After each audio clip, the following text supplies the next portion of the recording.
Hello friends, welcome to S Y academy. इस video में हम India and the cold war देखेंगे। So as a leader of non aligned movement, India's response to the ongoing cold war was two fold. दो तरीके से India ने cold war को handle करा। मतलब उसमें जो कॉमन रिस्पांस था ओवरऑल भारत का, एट वन लेवल, एक took particular care in staying away from two alliances. भारत का ये रोल पूरा क्लियर था कि ना मैं यूएसएसआर की साइड हूँ, ठीक है, जिसने वॉरशो पैक्ट या कम्युनिज्म को फॉलो कर रहे हैं, ना मैं यूएसए के साइड हूँ जो कैपिटलिज्म या नाटो फॉर्म कर रहे हैं। ना इंडिया ने सेंटो ज्वाइन करा, ना सीटो ज्वाइन करा। और साथ साथ इंडिया का ये था कि अपने डिसीजन अपने हिसाब से लूंगा। एंड एक और चीज आपको याद रखिए, ये चीजें भारत के कॉन्स्टिट्यूशन में भी प्रेजेंट थी, जो आपने क्लास 11th में पढ़ा है। Second, it reads it's voice against the newly decolonise countries becoming part of this alliance. तो भारत ये बहुत क्लियर था कि यहाँ एक तो डीकोलोनाइजेशन होना चाहिए, कंट्रीज आजाद होने चाहिए। डीकोलोनाइजेशन का मतलब है कि कंट्रीज पे जो कोलोनाइज कर रहे हैं कंट्री है ना, जैसे भारत पर इंग्लैंड ने करा था, उसको डीकोलोनाइज करे, मतलब वो यहाँ से चले जाए, इसका डीकोलोनाइज मतलब होता है। और भारत इसके भी अगेंस्ट था कि वो न्यूली इंडिपेंडेंट कंट्रीज इस अलायंस के पार्ट बन जा रहे हैं, क्योंकि भारत एक मैच्योर कंट्री था। वो समझता था कि इनका पार्ट होने का मतलब है कि आप अपनी इंडिपेंडेंस लूज कर रहे हो। India's policy was neither negative और पैसिव, ये आपको क्लियर होना चाहिए। As Nehru reminded the world, non alignment was not a policy of fleeing away. इसका मतलब ये नहीं है कि मैं परेशानियों से दूर भाग रहा हूँ भारत दुनिया की, ठीक है। On the contrary, India was in favour of actively intervening in world affairs to soften cold war rivalries. Bharat हमेशा से अपने पॉइंट्स रेस करता हुआ आया यूएन में। भारत एक लकी देश है कि यहाँ पे काफी पढ़े लिखे लोग थे शुरू से ही। नेता काफी पढ़े लिखे थे, लोग पढ़े लिखे थे, उन्हें आइडिया था दुनिया कैसे चलती है। India tried to reduce the differences between the alliances and thereby prevent differences from escalating into a full scale war. दो भारत की वॉइस काफी जगह छोटी होती थी, पर भारत की पॉपुलेशन बहुत ज्यादा थी, एक बड़े सब कॉन्टिनेंट एरिया से आता था, तो उसका इम्पैक्ट था। लेकिन हाँ, ये पॉइंट एग्रीएबल है कि भारत की वॉइस छोटी ही थी, इतनी ज्यादा स्ट्रांग नहीं थी। और भारत इंटरवीन करता था जहां जहां पॉसिबल था, उतना करता था। एग्जाम्पल के लिए वियतनाम के लिए जब एयर बेस मांगे यूएसए ने, भारत ने देने से मना कर दिया। कोरिया वॉर में भारत ने हेल्प करी। इजिप्ट वॉर में बोला भाई इसके बंद करो इजिप्ट वॉर को, है ना। फलस्तीन इशू पे फलस्तीन का साथ दिया। अफगानिस्तान में बोला कि भाई अफगानिस्तान पे खाली रखो, है ना। क्यूबन मिसाइल क्राइसिस के मामले में बोला चुप रहो, इजी रहो, है ना, अटैक करने की जरूरत नहीं है, पीस लाइए। तो हर जगह भारत ने ये चीजें करी। India tried to reduce the differences between the alliance and thereby prevent differences escalating into a full scale war, कि पूरी वॉर ना हो पाए, भारत ने इसमें साथ दिया। ये नहीं हुआ, हाँ देखो एक और तरीका क्या होता है, भारत ज्वाइन कर लेता, हाँ हाँ तू उसको मार, हाँ हाँ तू उसको मार, उसने तो ऐसा बड़ा गलत करा है ना, मैं तेरे को सपोर्ट करता हूँ। ऐसा भारत ने बिल्कुल नहीं करा, mature decision. Indian diplomats and leaders were often used to communicate and mediate between Cold War rivals such as Korean War in the early 1950s. India के डिप्लोमेट्स यूएन में और बाकी एम्बेसीज और बाकी कंट्रीज में जो थे, अच्छे से मेडिएट करते थे, शांति बनाए रखिए। कोरियन वॉर इसका बेस्ट एग्जांपल है। It is important to remember that India chose to involve other members of the non aligned group in this mission. ये भी आपको याद रखना चाहिए कि भारत ने ये स्ट्रेटेजी फॉलो नहीं करी, भारत ने बल्कि नॉन अलाइंड ग्रुप को बोला कि आपको भी स्ट्रेटेजी फॉलो करनी चाहिए, इसके एडवांटेज ये है, ऐसे समझाया। During the cold war, India repeatedly tried to activate those regional and international organisations which were not a part of the alliances led by the US and USSR. तो भारत ने पूरी ट्राई करी कि उन अलायंसेस को, उन रीजनल अलायंसेस, इंटरनेशनल अलायंसेस को निकाल के लाएं, जो जो जो organisations which were not a part of the alliances led bye US and USSR, ठीक है। तो उन अलायंसेस को आगे करो जो शांति की तरफ देखते हैं, या ये नहीं कि हाँ यूएसए को ज्वाइन कर लिया या यूएसएसआर को ज्वाइन कर लिया। इसके एग्जांपल है कॉमनवेल्थ ग्रुप एक। Nehru reposed great faith in a genuine commonwealth of free and cooperating nations that would play a positive role in softening। तो कॉमनवेल्थ ग्रुप एक हो गया एग्जांपल। उसका एग्जांपल और हो गया कि Commonwealth of free and cooperating Nations, सब नेशन साथ आए और पीस की तरफ वर्क करें। If not ending the war, if not ending the, if that would play a softening, मतलब या तो कोल्ड वॉर चलो खत्म नहीं हो रही, लेकिन इजी रहे, मैटर इजी रहे, है ना। पीस की तरफ वर्क करना भारत का पहला रोल था। Non alignment was not, as some suggest, a noble international cause which had little to do with India's real interest।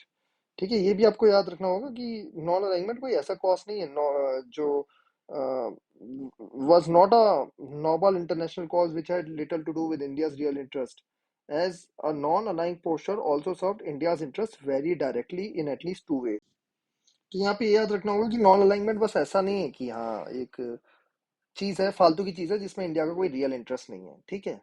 बस स्टार्ट कर दिया काम के लिए, टाइम पास के लिए, है ना। जैसे सार को काफी लोग बोलते हैं ना कि टाइम पास के लिए स्टार्ट कर दिया, इसका कोई रियल पर्पस नहीं है। तो नॉन अलाइनमेंट का मतलब ये नहीं है, was not a international cause which had little to do. पर यहाँ पे क्या लिखा है, non aligned posture also serve India's interest very directly, India के इंटरेस्ट को इसने बहुत डायरेक्टली सर्व करा एटलीस्ट दो तरीके से। देखते हैं वो दो तरीके क्या है कि कैसे इंडिया का बेनिफिट रहा, इंडिया के इंटरेस्ट फुलफिल हुए। First, non aligned allowed India to take international decisions in instances that served its interest rather than the interest of the superpower and their allies। तो भारत पीस की तरफ work कर रहा था, है ना। और भारत समझता था कि हमारा कंट्री तो डेवलपिंग कंट्री है, अगर ये पीस नहीं रही ना दुनिया में तो हम तो डेवलप हो ही नहीं सकते। इमेजिन करो वॉर में हम लगे हुए हैं, है ना। जैसे कुछ लोग बोलते रहते पाकिस्तान चाइना के साथ लड़ते रहो। इमेजिन करो वॉर में लगे हुए हैं, कुछ नहीं होने वाला भारत का। ठीक है, अगर भारत लड़ता रहता ना आसपास ये वो, या इंटरनल मामलों में ही लड़ता रहे एक दूसरे से कि यहाँ मंदिर मस्जिद ये वो, भले भले के मामले, तो कुछ नहीं हो सकता भारत का। भारत को पीस लाना बहुत जरूरी है, पीस में ही डेवलप होता है। इसके एग्जाम्पल यूएसए, ब्रिटेन, पूरी दुनिया में एग्जाम्पल है ना। आप अपना ही देख लो, आप में पीस नहीं है, घर में लड़ाइयाँ हो रही हैं, सक्सेस हो ही नहीं सकती आपकी, है ना। सक्सेस हो ही नहीं सकती पीस। मतलब हाँ, काफी बार ऐसा होता है कि फैमिली में लड़ाई हो रही है, इंसान में अंदर पीस है तो वो कर लेता है। उसके लिए फिर काफी लोग योगा मेडिटेशन और काफी स्ट्रांग विल के होते हैं वो लोग। तो वो पीस हमें इंटरनली चाहिए होती है दोस्तों। इसका एग्जांपल ये है कि आपके अंदर, शरीर के अंदर अगर पीस नहीं, माइंड आपका शांत नहीं है, तो भी आप सही से नहीं पढ़ सकते। तो ये पॉइंट है, ये आपको बिल्कुल क्लियरली याद रखना चाहिए। और आज भी लोगों को आपको समझाना चाहिए भाई पीस रखो, वरना तो भारत का कुछ नहीं होने वाला। Second, India was often able to balance one super power against the other. ये भी आपको याद रखना होगा कि सुपर बैलेंस रखता था इंडिया। हाँ, इंडिया यूएसएसआर की तरफ टिल्ट था, क्योंकि यूएसए शरारत भी ज्यादा करता था, यूएसएसआर काफी हेल्प करता था, ये बात कोई डाउट नहीं, बट स्टिल बैलेंस रखता था India. If India felt ignored और unduly pressured by one super power, it could tilt toward the other. देखो यहाँ पे फायदा है, अगर यूएसएसआर ज्यादा प्रेशर डालेगा, कुछ परेशान करेगा, है ना, बोलेगा अगर हम सेक्शन लगा रहे, तो इंडिया यूएसए के साइड जा सकता है। यूएसए करेगा यूएसएसआर की तरफ जा सकता है। नीदर अलायंस सिस्टम को टेक इंडिया फॉर ग्रांटेड और बुलेट, कोई इंडिया को ग्रांटेड नहीं ले सकता। 1998 में, 1999 में सैंक्शन लगाने की कोशिश करी, लगा दिए यूएसए वेस्टर्न कंट्रीज है, इंडिया यूएसएसआर रशिया की तरफ चला गया, है ना। तो इंडिया ने बहुत अच्छी तरीके से फॉलो करी है नॉन अलाइंग पॉलिसी, और बढ़िया फायदा भी करा है। और देखते हैं कुछ लोग क्रिटिसाइज भी करते हैं, India policy of non alignment was criticised on a number of counts, वो हम देखते हैं। Here we may refer to only two criticisms. First, India non aligned alignment was said to be unprincipled, बोलते थे अनप्रिंसिपल, principal नहीं, सिर्फ बोलता है हवाबाजी। इंडिया सिर्फ कहता है, करता नहीं है। In the name of pursuing the national interest, India, it was often said, often refuse to take a firm stand on crucial international issues. तो बोलते थे कि इंडिया एक अनप्रिंसिपल नेशन है, सिर्फ हवाबाजी करता है। और इन the name of pursuing national interest, कि हम अपना नेशनल इंटरेस्ट चला रहे हैं, इंडिया कोई स्टैंड ही नहीं लेता, स्ट्रॉन्ग स्टैंड, एक मतलब बोलते थे वीक कंट्री है, कोई स्टैंड ही नहीं लेता क्रूशल इंटरनेशनल मैटर्स में, जिसकी वजह से वो मैटर्स और बड़े हो जाते हैं, ठीक है। अगर आप स्ट्रांगली वॉइस रेस ना करो तो वो मैटर और बड़ा हो जाता है ना। स्ट्रांगली रेस कर दो शुरू में तो आगे बढ़ता ही नहीं, जैसे हिटलर को शुरू में रोक दिया होता तो वो आगे नहीं बढ़ता। तो ये काफी लोग क्रिटिसाइज करते हैं एक एंगल पे। सेकंड देखते, second, it is suggested that India was inconsistent and took contradictory postures, कि इंडिया की नॉन अलाइंग पॉलिसी एक है और लिखी चीजें एक है, फॉलो उसका पूरा उल्टा ही करता है ना। और काफी बार इधर उधर भटक जाता है। जैसे having criticised others for joining alliances, India signed the treaty of friendship in August 1947 1971 with USSR for 20 years. तो खुद दुनिया भर को बोल रहा है कि अलायंसेस ज्वाइन नहीं करो, ये मत करो वो मत करो, खुद चुपके से 1971 में यूएसएसआर के साथ ट्रीटी ऑफ फ्रेंडशिप साइन कर ली। This was regarded particularly by outside observers as virtually joining the Soviet alliance system. बोलते अब क्या रह गया, नॉन अलाइन तो सिर्फ कहने का है, ये तो यूएसएसआर कैम्प में चला गया है। और मैं आपको सही बताऊं, काइंड ऑफ इंडिया चला भी गया था। इसके एग्जांपल भी आपको दिखेंगे, 1971 की वॉर, सैंक्शन लगाए 1970 80 90 में हम जब पढ़ेंगे दोस्तों, तो आपको दिखेगा कि इंडिया के साथ यूएसएसआर ज्यादा था। हाँ, 1992 के बाद, 1991 के बाद, रिफॉर्म्स के बाद और मनमोहन की सरकार में स्पेशली इंडिया यूएसए की तरफ आया है, ठीक है। वरना तो कहाँ था यूएसए, इंडिया की कहाँ बनती थी, ठीक है। सो काइंड ऑफ ट्रुथ तो है ऐसे इस बात में, है ना। The Indian government view was that, तो इंडिया ने क्या व्यू दिया कि India needed diplomatic and possibly military support during the Bangladesh crisis, and that in many any case the treaty did not stop India from having good relations with other countries including the US. तो India ने ये बोला इसकी justification में कि भैया हमें तो किसी का तो साथ चाहिए। सर पे चाइना बैठा है, लेफ्ट राइट में पाकिस्तान बैठा है, यूएसए ब्रिटेन पाकिस्तान का साथ दे रहे हैं, भर भर के मिसाइलें दे रहे हैं, बम भी दे रहे हैं, हमें भी तो कोई साथ चाहिए, वरना तो हमारा रहना मुश्किल हो जाएगा। साथ साथ में बांग्लादेश जो है वो इतना परेशान है ना, उसको हमें आज़ाद कराना है। तो ये इंडिया ने जस्टिफिकेशन था, और साथ साथ ये भी कहा कि ऐसा नहीं है कि हम यूएसए से रिलेशन नहीं कर सकते, ऐसा तो ट्रीटी में कहीं लिखा ही नहीं है, treaty of friendship with USSR. तो इंडिया की ये पॉइंट्स है which are fair points, which are fair points. But आपको दिखेगा कि थ्योरेटिकली ठीक है, लेकिन प्रैक्टिकली यूएसएसआर की तरफ काफी इंडिया टिल्ट हो गया था इस टाइम में। नॉन अलाइन, आप देखते हैं non alignment as a strategy evolved in the cold war context. तो कोल्ड वॉर कंटेक्स्ट में नॉन अलाइंग स्ट्रेटजी काफी चली। हम चैप्टर नंबर 2 में देखेंगे कि यूएसएसआर का डिसइंटीग्रेशन हो जाएगा।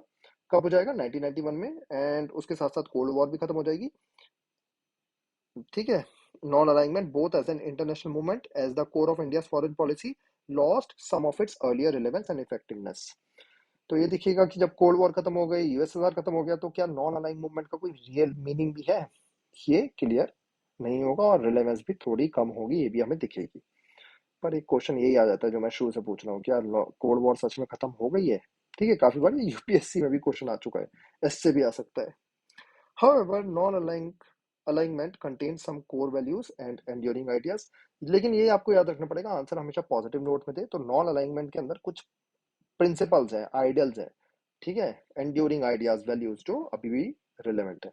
It was based on recognition that decolonized states share a historical affiliation and can become a powerful force if they come together। तो नैम जो है आज हमें वो मोटिवेट करता है कि हम सब कंट्रीज साथ आ सकते हैं, पावरफुल फोर्स बन सकते हैं, है ना। ठीक है। और एक हिस्ट्री बैकिंग है, हिस्ट्री बैकिंग मतलब कि हम नैम के टाइम पे आए हैं साथ, तो अब हम फिर से साथ आ सकते हैं। It meant that the poor and often very small countries of the world need not become followers of any of the big powers, and that they could pursue an independent foreign policy। तो ये भी बताता है कि ये जो poor और बहुत ही स्मॉल कंट्रीज हैं, इनको जरूरत नहीं है कि हमेशा किसी इंटरनेशनल कंट्री के, बड़े कंट्री के चमचे बने रहे। ये अपनी पॉलिसीज भी फॉलो कर सकते हैं, अपनी इंडिपेंडेंट पॉलिसीज भी। It was also based on a resolve to democratize the international system by thinking about an alternative world order to redress existing inequalities। ठीक है, ये सब पॉइंट्स आप 1 2 3 4 करके आई होप अपने नोट्स में बना रहे होंगे, बहुत बढ़िया पॉइंट्स हैं ये।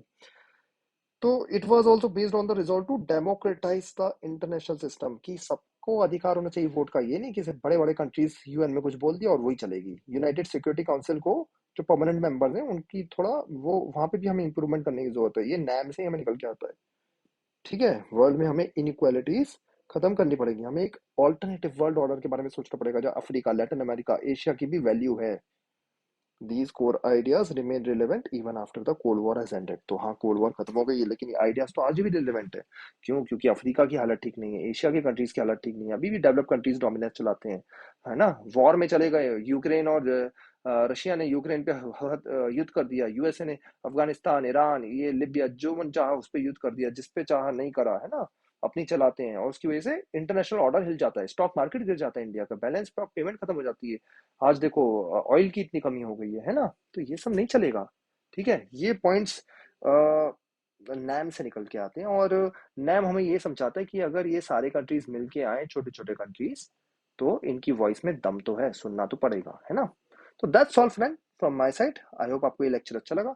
नेक्स्ट वीडियो में एक इंपॉर्टेंट टेस्ट बैंड ट्रीटीज पढ़ेंगे, जो जो भी मेरे हिसाब से काफी इंपॉर्टेंट है, पूछ ली जाती है एग्जाम्स में। Thank you.